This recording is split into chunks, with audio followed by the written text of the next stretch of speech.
irmãos, sejam todos bem-vindos. Amen, frères, soyez tous les bienvenus à un nouveau tutoriel de la nourriture quotidienne. Nous sommes toujours dans la série La parole de la vie, la communion de la vie et pierre vivante pour l'édification. Et c'est basé sur les épîtres de Pierre et de Jean.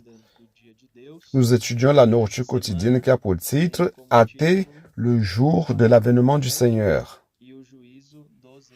Et cette semaine a comme titre la parole prophétique et le jugement des moqueurs. Comme toujours, je vous recommande de lire tous les versets qui sont suggérés. Ici, à cause du temps dont nous disposons, nous n'allons pas tous les parcourir, mais c'est un message qui est riche en versets. Alors, vous qui êtes à la maison, qui allez suivre chaque jour, que vous puissiez entrer en profondeur dans cette parole, ok? Seigneur Jésus, Amen. Dans cette semaine, lundi commence avec comme titre la loi et la parole prophétique. Il montre l'importance d'écouter la parole vivante de Dieu, la parole que Dieu donne aujourd'hui à son Église. Nous connaissons par l'histoire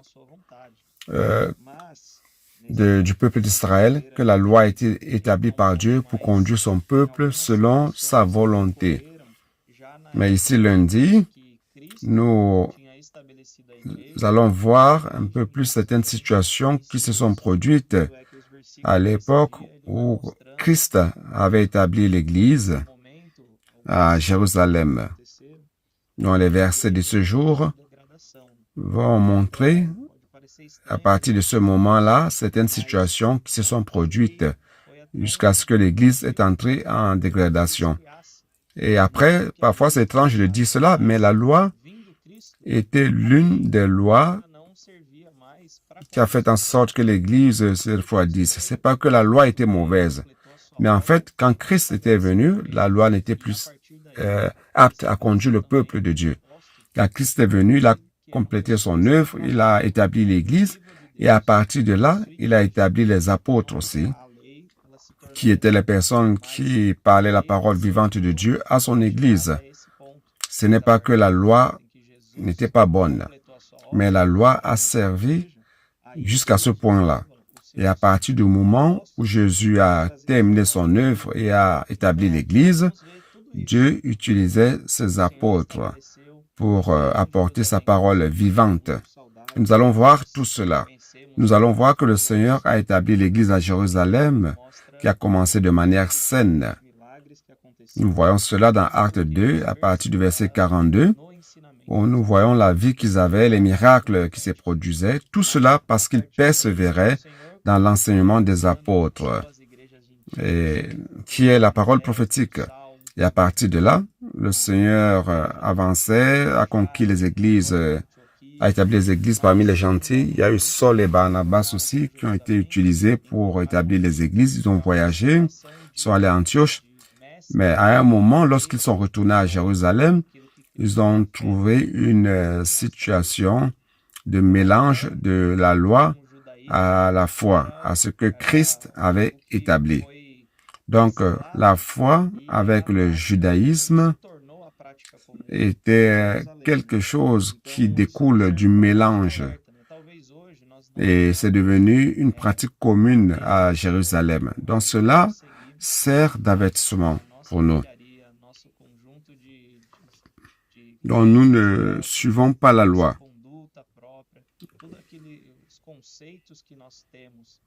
Ce n'est pas tous les concepts que nous avons sur notre conduite. Donc, les choses que nous utilisons comme règles peut devenir un empêchement, peut devenir un obstacle à la parole de Dieu. Que la parole agisse dans notre cœur. Donc, voici ce qu'il est dit ici. L'Église n'avait plus une direction venant de Dieu à travers l'enseignement des apôtres. Donc, lorsque nous mélangeons ce que le Seigneur dit à d'autres choses, à d'autres règles, d'autres doctrines, nous finissons par empêcher l'enseignement des apôtres, que la parole prophétique, que la parole de Dieu puisse conduire l'Église. Donc ici, c'est un avertissement. Nous devons apprendre cette leçon et voir l'importance de la parole prophétique pour conduire l'Église, conduire le peuple de Dieu sur terre. Et mardi, nous entrons déjà dans le contexte de tout cela, le contexte de Actes. Après les épîtres de Pierre, nous voyons que Pierre avertissait une fois de plus les Juifs chrétiens d'une manière très douce et certaine, car il a vu la dégradation, il a vu ce que l'Église à Jérusalem a subi. Donc, mardi, le titre, c'est « L'œuvre des faux docteurs ». Donc ici, nous sommes avertis. Alors, qu'est-ce qui s'était passé à cette époque, à Actes? Beaucoup ont commencé à douter de la parole prophétique, à douter de ce que la parole que Pierre annonçait était la parole que Dieu parlait, que Dieu l'avait envoyé parler. Et cela a apporté la dégradation. Donc ici, Pierre renforce dans 2 Pierre 1, 19, un verset que nous connaissons. Il montre que la parole prophétique est une lampe qui brille dans un lieu obscur. Ce n'est pas une parole qui vient d'homme, mais c'est la parole qui nous conduit jusqu'au jour de l'avènement du Seigneur. Donc aujourd'hui, nous devons savoir que la parole prophétique nous apporte la lumière, c'est notre boussole, ça nous donne la direction. Donc cela doit être clair. Nous ne pouvons pas douter. Et dans ce contexte, il existe des personnes qui se moquent, qui parlent mal, des personnes qui ne croient pas et qui finissent par disséminer cette pensée aussi et corrompre et distraire beaucoup de personnes. Alors nous sommes avertis par rapport à notre proximité à la parole. Nous devons être proches de la parole. Pour nous, c'est une vaccination contre les paroles négatives. Nous pouvons être protégés de cela étant près de la parole, proche de la parole. Si nous faisons l'immersion, accompagnant l'agenda positif, qui sont les conférences que nous avons dans le calendrier annuel, ou servant dans d'autres pays ou d'autres villes du Brésil, cela va nous garder de ces paroles négatives et ne pas permettre que nous soyons des proies faciles. Et un autre point très important aussi que Pierre évoque dans son épître, il parle des âmes inconstantes. Donc parfois, nous avons parmi nous des frères et des sœurs qui ont certaines difficultés, qui n'ont pas encore compris certains points. Ils ne sont pas fervents dans l'esprit. Et nous devons prendre soin de ces frères afin qu'ils ne deviennent pas aussi des proies faciles, qu'ils ne soient pas qui ne tombent pas dans le piège des personnes qui parlent mal la parole de Dieu, de la direction que Dieu donne à son peuple. Nous devons protéger ces personnes afin qu'elles ne soient pas trompées par ces pièges. Oh Seigneur Jésus, et le chemin pratique, c'est inculquer la parole. C'est le chemin pratique que le Seigneur nous a donné, aussi d'être impliqués dans les outils de la parole. Cela va faire en sorte que nous serons proches de la parole et protégés. Dans la fin de la page 40 dit, nous ne voulons avoir aucun contact avec des choses qui contaminent. Bien au contraire, nous suivons la parole prophétique que Dieu nous a donnée. Le résultat sera une vie, une église chaque fois plus saine. Donc, nous devons faire attention à cela. Nous sommes dans une guerre, dans une bataille. Nous sommes en train de faire l'œuvre de Dieu et Satan va toujours attaquer. C'est pour cela que nous devons être proches de la parole prophétique. Oh Seigneur Jésus, mercredi a comme titre « La parole de Dieu fait l'œuvre ». Ici, il nous a rappelé le verset qui est dans 2 Corinthiens 3, ce sont les versets 5 et 6, qui nous montrent que notre suffisance vient de Dieu. nous sommes capables de penser quoi que ce soit, car tout vient de Dieu. Comme nous avons lu à la fin de la page 40, il dit, le résultat, ce sera une église de plus en plus saine. Donc, cette santé est engendrée dans l'église par Dieu lui-même. Aucun homme ne peut, par aucune méthode ou de belles paroles ou une bonne manière de parler, faire cela. Mais c'est la parole prophétique elle-même qui apporte la santé, car la parole prophétique est la parole de Dieu. Donc, nous devons reconnaître que dans tout cela, dans notre pratique, notre manière de parler, nous n'avons aucune capacité de faire quoi que ce soit. Mais nous devons suivre l'esprit. Le titre, c'est « La parole de Dieu fait l'œuvre ». Mercredi commence comme cela. Et pour nous, ça ne doit pas être tout simplement un jargon. Nous devons reconnaître notre incapacité. Alors, c'est la parole prophétique est de Dieu. Nous confirmons cela car la parole prophétique produit. Lorsque nous voyons ce que Dieu a fait, nous nous rendons compte que rien ne vient de nous. Aujourd'hui, nous avons vécu beaucoup d'expériences de multiplication, de personnes, des invités qui vont dans les réunions, qui participent aux conférences. Cela est engendré dans le viens et voir, le colportage, les outils que le Seigneur nous a donnés, que nous puissions travailler ici sur terre. Et ces miracles ne sont pas les productions, la compétence de chaque outil ou qui vient de nous, mais c'est de la volonté de Dieu que cela se produit. C'est pas la volonté de Dieu. Si nous travaillons en suivant le Seigneur, reconnaissant notre insuffisance, certainement la parole va produire quelque chose. Et ce jour, le verset clé, c'est dans Ésaïe 55 qui montre que la parole de Dieu tombe en terre comme une pluie pour arroser et produire des fruits. Et cette terre, c'est notre cœur.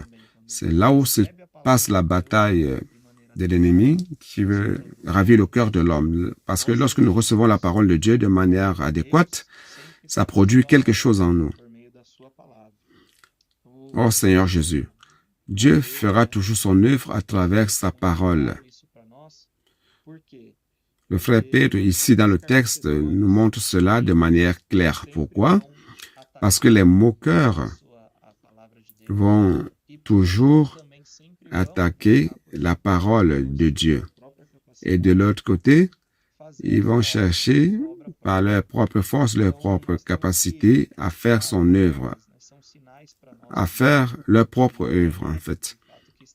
Donc pour nous, c'est un avertissement, ce sont des signes aussi pour savoir qui est aux commandes de telle ou telle œuvre que nous voyons. La parole de Dieu, c'est la parole qui fait prospérer l'œuvre. Oh Seigneur Jésus. Et elle produit des fruits. Nous devons être conscients de cela. Et ici, ce même jour, aussi, il y a des exemples qui nous sont montrés dans le livre de Daniel. On parle du roi Nebuchadnezzar, le roi de Babylone, qui a reconnu que ce sont les cieux qui dominent, c'est-à-dire Dieu lui-même qui domine toutes choses. Bien qu'à cette époque-là, il était le plus grand roi, le plus grand empire, il avait accès à tout ce qui existait à cette époque-là. Il n'avait aucune capacité de réaliser quoi que ce soit par une simple parole, car Dieu pouvait changer toutes choses. Et l'histoire de Naaman dans 2 Rois aussi nous a rappelé, Naaman était un commandant syrien très puissant, mais qui était lépreux. Et il ne pouvait rien faire pour sa lèpre par sa propre force, car c'était déjà une sentence de mort. Mais il y avait une esclave dans sa maison, une jeune fille, qui lui a dit qu'il y avait un prophète à Samarie. Naaman y est allé, et l'histoire nous connaissons. Après avoir été incrédule, il a fini par croire la parole du prophète et il a été guéri. Donc, cela montre, n'est-ce pas? Qu'est-ce qui a d'abord parlé à Naaman? C'était une jeune fille, une esclave qui était certainement méprisée à cette époque-là, mais c'est elle qui lui a donné une direction, lui montrant qu'il existait un prophète. Et si nous voyons qu'on n'a pas besoin des prédicateurs puissants, des personnes puissantes pour que l'œuvre de Dieu soit faite. Bien au contraire, Dieu cherche les humbles, ceux qui ont un cœur de repentance, un esprit battu, un cœur de repentance, un esprit abattu. Et cela est clair pour nous. De manière pratique, aujourd'hui, nous avons les adolescents qui ont ce cœur de simplicité, qui reconnaissent qu'ils ne sont rien et qui n'ont aucune capacité. Ça, c'est le modèle des personnes qui font l'œuvre de Dieu et qui coopèrent avec l'œuvre de Dieu sans utiliser leurs propres capacités. Oh Seigneur Jésus, Amen. Et jeudi, le titre c'est « Apôtres, les prophètes de Dieu dans le Nouveau Testament ».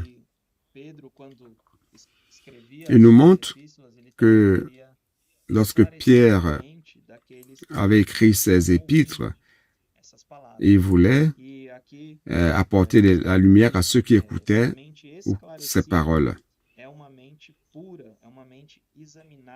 Et quand on parle de pensée éclairée, c'est une pensée pure, éclairée par la lumière, c'est-à-dire une pensée qui a été testée et approuvée. Cette pensée éprouvée et approuvée, c'est ce que nous cherchons à avoir. Notre pensée, notre caractère, notre attitude doivent suivre la parole de Dieu, doivent être selon la parole de Dieu. Donc, Pierre parlait et essayait de transmettre ses paroles à travers ses épîtres afin que le peuple puisse avoir une pensée éveillée et éclairée par les situations qui ont été montrées précédemment. Oh Seigneur Jésus. Et par rapport au thème de ce jour, il nous a montré ici aussi que de par le passé, les prophètes ont été persécutés, ils ont été mis à mort. Il y a toujours eu cette réjection du peuple de l'époque des prophètes de l'époque par le peuple. Les prophètes ont été rejetés. Et nous voyons qu'à un moment, lors du discours d'Étienne dans Actes, il montre cela aussi, que tous les prophètes à leur époque ont souffert des persécutions, ont été mis à mort. Et après, ils ont été écoutés quand ils n'étaient plus avec le peuple. Étienne parle aussi de cela du Seigneur Jésus. Vous avez attendu durant tout ce temps le Messie, et quand il est venu, vous l'avez rejeté. Et il se tournait vers Abraham, vers Moïse. Et lorsque le Messie est venu, il a été persécuté aussi et mis à mort. C'est ce qui s'est passé avec le Seigneur Jésus. Donc, cela doit être dans notre cœur et comprendre cela. Car c'est aussi des signes pour nous pour voir où se trouve le Seigneur, où se trouvent les persécutions. Par les persécutions, nous pouvons nous rendre compte que le Seigneur est en train de faire son œuvre là. Car les moqueries, ce sont les fruits de Satan. Ce sont les attaques que Satan utilise contre l'Église. Et grâce au Seigneur, nous avons vu cela. Nous avons vécu cela. Parfois, on voit certains qui critiquent, qui ne suivent pas. Mais grâce soit rendue au Seigneur, car nous suivons avec fermeté. Oh Seigneur Jésus. Ici, il montre le récit de ces moqueurs, dont parle Pierre avec les faux docteurs, que Pierre avait parlé lorsqu'il avertissait Timothée. Ici, il montre la caractéristique de ces personnes-là dans 2 Timothée 3. Ils sont égoïstes, ils pensent qu'à eux-mêmes, ils sont calomniateurs, diffamateurs. Ce sont les caractéristiques des moqueurs. Donc, c'est un avertissement et nous devons nous rendre compte de ces caractéristiques afin que nous soyons vaccinés des attitudes contraires à la parole prophétique. Oh Seigneur Jésus. Et vendredi, continuons dans les épîtres de Pierre, 2 Pierre 3:3, il parle aussi des moqueurs, de ceux qui ne reçoivent pas la parole de Dieu et qui se moquent d'elle. Le titre d'aujourd'hui, de ce jour vendredi, c'est le jugement de Dieu. Nous allons voir aussi quelle est la destinée, quel est l'avenir de ceux-là qui se moquent. Pierre a traversé des situations où on lui a même dit que Dieu ne viendrait pas, qu'il a promis et il ne viendrait pas. Voyez donc à quel point ils sont parvenus jusqu'à douter de l'avènement de Christ. Or, Christ avait promis. Donc, vous voyez que ce n'est pas vraiment la parole de Dieu le problème, la parole du prophète le problème, mais la parole de Dieu. Car le prophète n'est qu'une personne que Dieu a choisie pour continuer à transmettre sa parole vivante. Mais la parole est de Dieu. La parole vient du trône de Dieu. Et les moqueurs rejettent cela. C'est quelque chose de très sérieux. C'est pour cela que Pierre dit qu'il existe aussi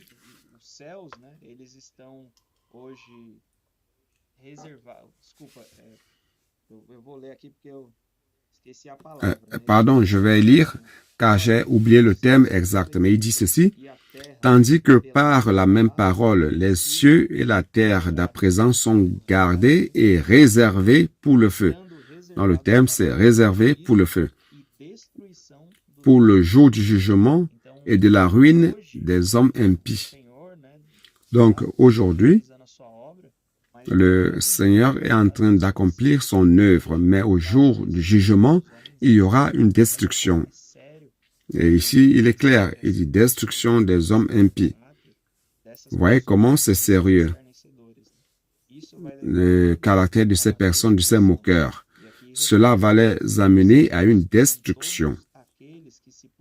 Et il dit, les impies sont tous ceux qui se positionnent contre la parole de Dieu, se moquant d'elle. Donc, nous devons être avertis par rapport à cela. Malheureusement, c'est leur fin que Dieu a établi ici. Ceux qui se moquent vont recevoir la destruction. Oh Seigneur Jésus. Donc, ne nous laissons pas distraire par d'autres choses. Continuons fermes, croyant en la parole prophétique. Et tout cet avertissement, c'est parce que le Seigneur veut nous transformer. Il veut changer notre nature. Il veut que nous ayons une nature totalement divine. C'est pour cela que le Seigneur envoie la parole prophétique. Les belles paroles, les beaux serments n'ont pas la capacité de transformer la vie de l'homme, mais la parole qui vient de Dieu a cette capacité de transmettre la nature divine de Dieu à l'intérieur de nous. Donc, il est important, une fois de plus, que nous fassions l'immersion dans la parole, constamment répéter, inculquer la parole dans notre cœur, cette parole que Dieu parle. C'est cette parole qui va changer notre nature. Oh Seigneur Jésus, nous arrivons à samedi. Il continue à montrer l'avènement du Seigneur. Il montre que le Seigneur est en train de nous préparer pour son retour.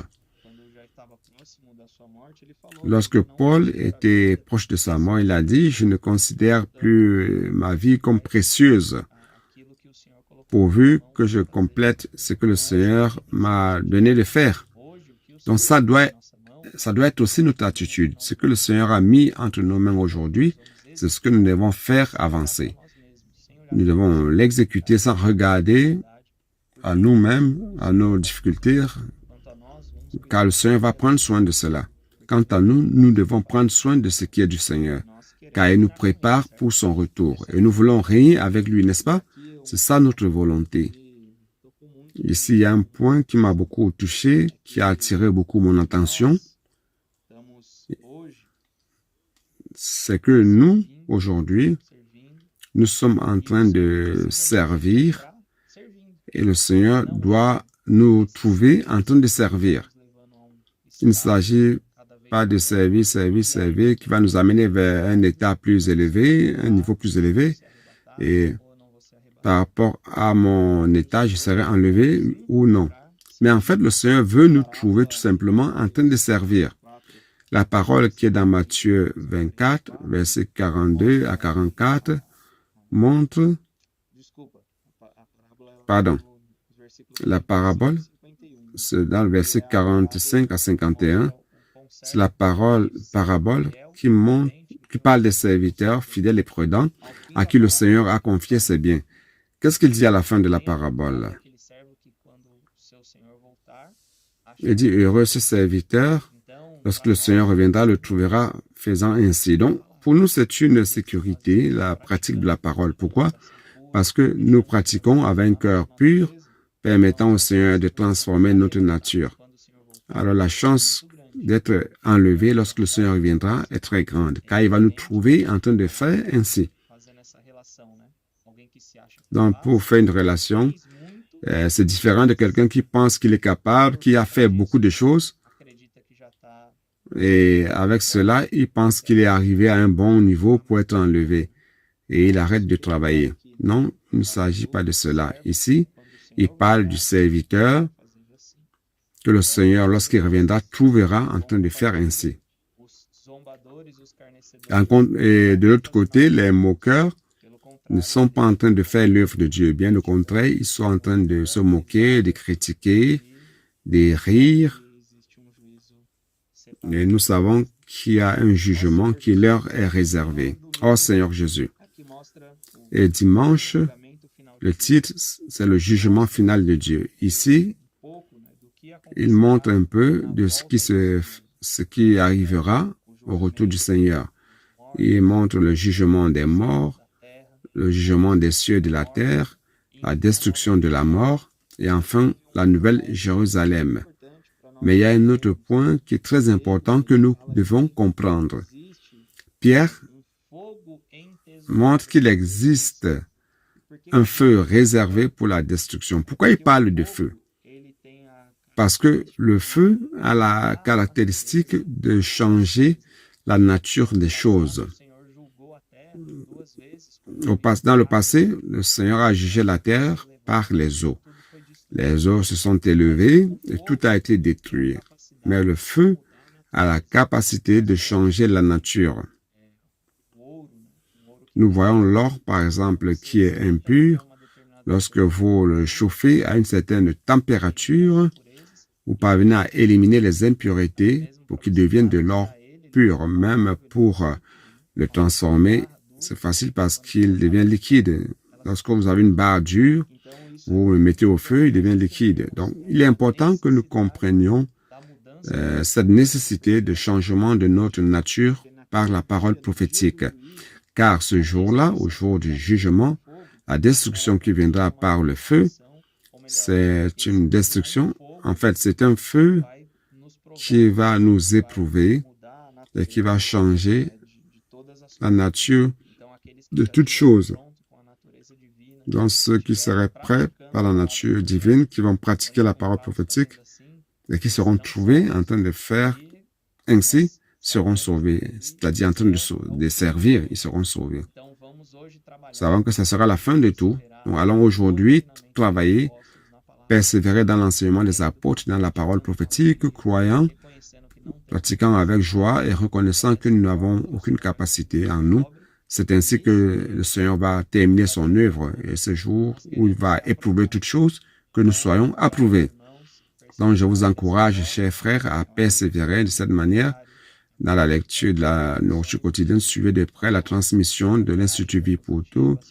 Suivez l'agenda positif, suivant les conférences, et que le Seigneur nous trouve faisant ainsi, afin que nous soyons enlevés. Amen. Jésus est le Seigneur.